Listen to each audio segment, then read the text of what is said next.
नमस्कार दोस्तों। अमेरिका के राष्ट्रपति डोनाल्ड ट्रंप ने जिस पॉडकास्ट के ट्रांसक्रिप्ट को अपने सोशल मीडिया पर शेयर किया, उससे बवाल मचा। उसने भारत को हेल होल कहा गया है, यानी नर्क का द्वार। एक देश का राष्ट्रपति दुनिया के सबसे बड़े लोकतंत्र को नर्क मान रहा है। इस बातचीत में भारत के साथ चीन को भी इसी दर्जे में रखा गया है, मगर हमारे लिए सवाल अपने देश का है अभी, इसलिए चर्चा मैं उसी पर करूंगा।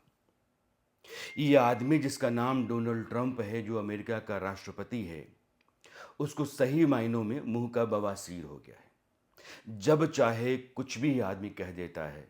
पत्रकारों से कहता है कि आप मुझसे सेक्स पर भी सवाल कर सकते हैं। बड़ी तेल कंपनियों के अधिकारियों के साथ बैठक चल रही होती है और उठ करके खिड़की पर चला जाता है और कहता है कि व्हाइट हाउस में ये बॉल रूम बन रहा है, देखो कितना शानदार है। फ्रांस के राष्ट्रपति मैक्रों को बीवी से पिटने वाला कहता है। दक्षिण अफ्रीका के राष्ट्रपति रामाफोसे मेहमान के तौर पर आए हुए थे और उन्हीं के सामने उनके देश में श्वेत किसानों पर जो हिंसा हुई थी उसकी रिपोर्ट दिखाने लगता है। ईरान की सभ्यता खत्म करने की धमकी देने वाला आदमी खुद ही सीज़फायर का ऐलान करता है और आज की तारीख में यही आदमी कह रहा है कि ईरान के नेता तो कुत्ते बिल्लियों की तरह लड़ रहे हैं। यानी कुछ भी। ईरान ने तुम्हारी हवा खराब कर रखी है, तुम्हारी सारी फौज खड़ी है, कुछ कर नहीं पा रही है। तुम्हारे यहाँ बवाल है, तुमने अपने कई जनरल्स निकाल दिए और परेशान ईरान है, लड़ाई ईरान में चल रही है। दरअसल ये पूरा मामला क्या है, ये मैं आपको बताना चाहता हूँ। अमेरिका में एक दकियानुसी सोच का रेडियो कमेंटेटर है, माइकल सवेज। वह आदमी अपने शो में अमेरिका में जन्म के आधार पर दी जाने वाली जो नागरिकता है उसको लेकर के चर्चा कर रहा था और अनाप शनाप बके जा रहा था। मसलन जो अमेरिका में मौजूदा कानून है उसमें प्रवासियों को जब महिलाएं प्रेग्नेंट होती हैं उसी दौरान लाने और 9वें महीने में पहुंच करके अमेरिका में बच्चा जनने और उस बच्चे को नागरिकता देने का अधिकार है। ये कानून है अमेरिका में। इसकी चर्चा कर रहा है और कह रहा है कि यहाँ एक बच्चा पैदा होता है और तुरंत नागरिक बन जाता है। फिर वह पूरे परिवार को चीन या भारत या दुनिया किसी और कोने से ला करके जो नरक हैं वहाँ से यहाँ रख देता है। यह देखने के लिए आपको ज़्यादा दूर जाने की ज़रूरत नहीं है। ये वो कह रहा है यहाँ अब इंग्लिश नहीं बोली जाती है। आज आने वाले इमिग्रेंट इस देश के लिए लगभग कोई वफादारी नहीं रखते, जो पहले भी कभी नहीं थी। इनके चलते अमेरिका के लोगों को नौकरी पाने में मुश्किल आती है। प्रवासी लोग अमेरिकियों का अधिकार आज की तारीख में नहीं, बहुत पहले से छीन रहे हैं। इन लोगों ने इस देश को यानी कि अमेरिका को उन सभी माफिया परिवारों से भी ज़्यादा नुकसान पहुंचाया है, जिन्हें अगर एक साथ मिला दिया जाए तब भी वे इनके सामने कुछ नहीं है। यानी कि जो बाहर से आए लोग हैं, ये लैपटॉप वाले गुंडे हैं। इन्होंने हमें बुरी तरीके से लूटा है, हमारे साथ दूसरे दर्जे के नागरिकों जैसा बर्ताव किया है और थर्ड वर्ल्ड को हम पर हावी होने दिया है, हमारे झंडे का अपमान किया है। ये माइकल सवेज कह रहा है अपने शो में और उसको इन आदमी ने शेयर किया है अपने उसमें। यह बात माइकल सवेज के शो का शेयर कर रहे हैं ट्रांसक्रिप्ट डोनाल्ड साहब अपने सोशल मीडिया प्लेटफॉर्म पर। जब आप शेयर करते हैं यानी कि आप उसकी बात को पसंद कर रहे हैं या फिर उससे आप सहमत हैं, तभी तो शेयर कर रहे हैं। आप कोई व्यक्ति तो है नहीं कि कह दें कि मेरी निजी राय है।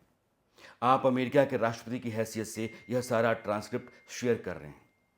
जब शेयर हो गया तब बवाल हुआ और होना भी था। और बाहर दुनिया में हिंदुस्तान 140 करोड़ का देश, आप हिंदुस्तान के बारे में बोल रहे हैं। भारत की सरकार के लिए ट्रंप का यह पोस्ट असहज करने वाला था। अमेरिकी राजदूत को बुलाकर ट्रंप की पूरी कुंडली खोल देनी चाहिए थी और हाथ में पकड़ा देना चाहिए चिट्ठा कि लो, हम तुम्हारे राष्ट्रपति के बारे में यह कह रहे हैं, तुम्हारा राष्ट्रपति हमारे लिए यही है। लेकिन कूटनीति और राजनयिक संबंध शायद ऐसे हैंडल नहीं किए जाते होंगे, वरना विदेश मंत्रालय के प्रवक्ता रणधीर जायसवाल इतना भर ही कह गए कि हमने वो बयान देखे और बाद में इस पर अमेरिकी दूतावास की जो प्रतिक्रिया आई उसको भी देखा। ये टिप्पणियां साफ तौर पर बिना जानकारी के और अनुचित हैं। ये निश्चित रूप से असलियत को नहीं दर्शाती, जो लंबे समय से आपसी सम्मान और साझा हितों पर आधारित रहे हैं। ये हमारे प्रवक्ता साहब कह रहे हैं। फिर सवाल ये उठता है कि रणधीर जायसवाल ने अमेरिकी दूतावास की कौन सी प्रतिक्रिया देखी जिसको वो कह रहे हैं कि हमने उसको भी देखा। अमेरिकी दूतावास के प्रवक्ता ने एक एजेंसी को ये कहा कि राष्ट्रपति डोनाल्ड ट्रंप ने कहा है कि भारत एक महान देश है जहां शीर्ष पद पर बैठा हुआ व्यक्ति मेरा बहुत अच्छा दोस्त है, यानी कि डोनाल्ड ट्रंप के दोस्त हैं नरेंद्र मोदी जी। उन प्रवक्ता साहब ने यह साफ नहीं किया कि ट्रंप ने भारत को महान देश बताने वाली टिप्पणी कब और कहां की। खाली स्लीप होती है। भारत क्या ऐसा देश है कि तुम कुछ भी अपमानित करने वाला पोस्ट कर दो और उसकी सफाई में तुम्हारे राजदूत बिना सबूत के मरहम पट्टी लगाने की कोशिश कर जाएं? इतनी समझ है, सलाहियत भी है। जिस माइकल सेविज के शो का ट्रांसक्रिप्ट डोनाल्ड ट्रंप ने शेयर किया, उस सेविज से पूछा जाना चाहिए कि तुम्हारा देश आज जहां है वहां पहुंचने में भारतीयों का कंट्रीब्यूशन कितना है। क्या तुम जानते हो या फिर नहीं जानते हो? क्या बयान देने से बोलने से पहले कुछ सोचा? सुंदर पिचाई कौन है? सीईओ हैं किसके? अल्फाबेट और गूगल के, दुनिया की तुम्हारी बहुत बड़ी कंपनी। सत्ता नडेला चेयरमैन और सीईओ हैं माइक्रोसॉफ्ट के, बिल गेट्स की जो कंपनी है। शांतनु नारायण एडोबी के सीईओ हैं। ये कुल्लू कौन हैं? ये हिंदुस्तानी हैं। अरविंद कृष्णा आईबीएम के सीईओ हैं। नील मोहन यूट्यूब, जिस पर ये वीडियो मैं अभी पोस्ट कर रहा हूँ, उसके सीईओ हैं। रवि कुमार कॉग्निजेट के सीईओ हैं। ये सब छोड़ो आप, विवेक मूर्ति, यही जो बाइडेन एडमिनिस्ट्रेशन था पिछला, उसमें विवेक ने क्या काम किया? नीरा टंडन व्हाइट हाउस के इंटरनल पॉलिसी की सलाहकार, और नीरा टंडन ने क्या काम किया आप जानते हैं? यही नहीं, भारतीय मूल के लोग जो अमेरिका में हैं, उन्होंने अपनी काबिलियत और अपनी मेहनत के बूते वहाँ के सबसे अधिक कमाने वाले काबिल समुदाय के तौर पर अपनी जगह बनाई है और बाकी कम्युनिटीज़ को चैलेंज देते हैं। भारतीय अमेरिकी परिवारों की औसत जो वार्षिक आमदनी है लगभग $1.5 लाख से अधिक है, जबकि अमेरिका की जो अपनी औसत आय है वो $83,700 के आसपास है, थोड़ी अधिक है। और हाँ, यह भी कि अमेरिका में सबसे ज़्यादा ग्रेजुएट आबादी भारतीय मूल के लोगों की है। और एक सन की आदमी कहता है कि भारत नर्क का द्वार है, और अमेरिका का राष्ट्रपति उसको अपने सोशल मीडिया पर शेयर करता है। शर्म की बात है। आज़ाद भारत का इतिहास कहता है कि अमेरिका की आंख में भारत हमेशा खटकता रहता है, चुभता रहता है, चाहे निक्सन का इंदिरा जी को 45 मिनट इंतज़ार करवाना हो, या फिर बांग्लादेश की लड़ाई में उसी आदमी के ज़रिए पाकिस्तान के लिए युद्धपोत भेजना हो, या फिर लिंडन जॉनसन जैसा प्रेसिडेंट जिसने पाकिस्तान के साथ जो हमारी 1965 की लड़ाई थी, उस दौरान हमारे प्रधानमंत्री लाल बहादुर शास्त्री को यह कहना कि अपनी फ़ौज पाकिस्तान से वापस कर लो वरना मोटा लाल गेहूं दाना जो देते हैं वो देना बंद कर देंगे। उस समय भारत की सेना लाहौर के नज़दीक तक घुस गई थी। फिर शास्त्री जी ने लिंडन जॉनसन को क्या जवाब दिया? उन्होंने दिल्ली के रामलीला मैदान से ऐलान किया कि देश हफ्ते में एक शाम का भोजन नहीं करेगा, लेकिन अमेरिका के आगे हम नहीं झुकेंगे। और हिंदुस्तान नहीं झुका। अमेरिका हर बार हिंदुस्तान को झुकाने की कोशिश करता है। बिल क्लिंटन, उनकी तरह का प्रेसिडेंट, करगिल युद्ध के दौरान हमारे प्रधानमंत्री वाजपेयी जी ने कहा कि पाकिस्तानी सैनिक हमारी चोटियों पर बैठे हुए हैं, अपने जीपीएस के जरिए उनका लोकेशन बता दीजिए। उन्होंने मना कर दिया। 1973 से हम अमेरिकी जीपीएस का इस्तेमाल करते रहे, लेकिन युद्ध के समय मना हो गया। अमेरिका ही है जिसने कश्मीर पर कई बार यूनाइटेड नेशन सिक्योरिटी काउंसिल में प्रस्ताव रखा। गोवा मुक्ति के समय भी भारत का विरोध किया, और ऐसे कई उदाहरण, कई घटनाएं हैं जो मैं आपके सामने रख सकता हूं। अमेरिका का भारत विरोध जग जाहिर है। और दूसरी तरफ ईरान, हमने ईरान के साथ बहुत पुराने ऐतिहासिक सांस्कृतिक संबंध रखे हैं, लेकिन खुलकर उसके साथ कभी खड़ा नहीं हुए। वह ईरान डोनाल्ड ट्रंप के पोस्ट पर भारत के पक्ष में पोस्ट डालता है, उसको देखना चाहिए आपको। और वीडियो भी साथ में।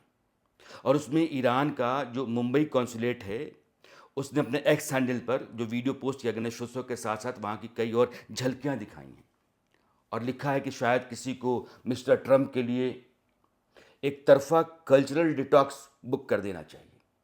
हो सकता है इससे उनकी बेवजह की जो बकवास है वो थोड़ी कम हो जाए। और जो ईरान का हैदराबाद का कॉन्सुलेट है, साउथ इंडिया, उसने मुंबई कॉन्सुलेट वाले पोस्ट को शेयर किया और लिखा कि मुंबई में हमें क्या क्या पसंद आया। चाय के साथ बन मस्का, बड़ा पाव और पाव भाजी, जो सिर्फ 3 मिनट में दिन ठीक ठाक कर देते हैं। हम रोटी को रिस्पेक्ट करते हैं, लेकिन जैसे साउथ इंडिया में हम कदम रखते हैं भाई, वो तो एक अलग ही लीग है। जैसे भारत ने अपना हेवन मोड अनलॉक कर दिया हो। यकीन मानो वो और भी ज़्यादा खूबसूरत है। अब चूंकि हैदराबाद का कॉन्सुलेट है तो उसने दक्षिण भारत के बारे में लिखा है, वहाँ की खूबसूरती के बारे में लिखा है, वहाँ के रिवाजों के बारे में लिखा है, उसकी तारीफ़ की है। ये ईरान है, एक लंबी सांस्कृतिक परंपरा और सभ्यता का देश। और एक अमेरिका है 250 साल का उटपटांग, उदंड और बदतमीज़ मतलबी देश। हमें यह ज़रूर देखना चाहिए कि ईरान जो साइरस द ग्रेट जैसे बड़े नायक, या फिरदौसी जिसने शाहनामा लिखा, हाफिज़, रूमी, उमर खयाम, इन तरह के कवियों और परंपराओं का देश है, वो हमारा दोस्त होना चाहिए। फिर डोनाल्ड ट्रंप जैसे राष्ट्रपति का देश जो दुनिया में सिर्फ अपना मतलब साधने और उसके लिए उत्पात करने के लिए जाना जाता है। ट्रंप का पोस्ट अमेरिका के संस्कार का गवाही देता है। अमेरिका ने दुनिया भर में सिर्फ युद्ध करवाया है, युद्ध किया है, हथियार बेचे हैं, अशांति फैलाई है, मतलब के लिए दोस्ती गांठी है, मतलब के लिए दुश्मनी। और जब मतलब होता है और मतलब के साथ रिश्ते बनाए जाते हैं तो वहाँ अपनापा नहीं रहता है, वहाँ इंसानियत नहीं रहती है, वहाँ एक दूसरे को लेकर के इज्जत नहीं रहती है। और ऐसे देश के साथ फासला बना के रखना चाहिए। ईरान जैसा मुल्क, क्या लंबी गहरी परंपरा है। वो मेसोपोटामिया की सभ्यता है, माफ़ कीजिएगा, दजला फुरात की सभ्यता है। हम सिंधु घाटी की सभ्यता है। दो पुरानी सभ्यताओं के देश हैं ये।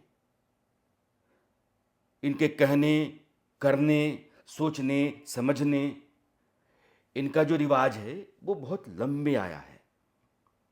और वो 250 साल का देश जो सिर्फ मटीरियल टर्म्स में बात करता है, सोचता है। और ट्रंप का यह पोस्ट भारत के लिए नहीं, अमेरिका के मुंह पर तमाचा है कि तुम्हारा प्रेसिडेंट भी इसी तरह की सोच का आदमी है।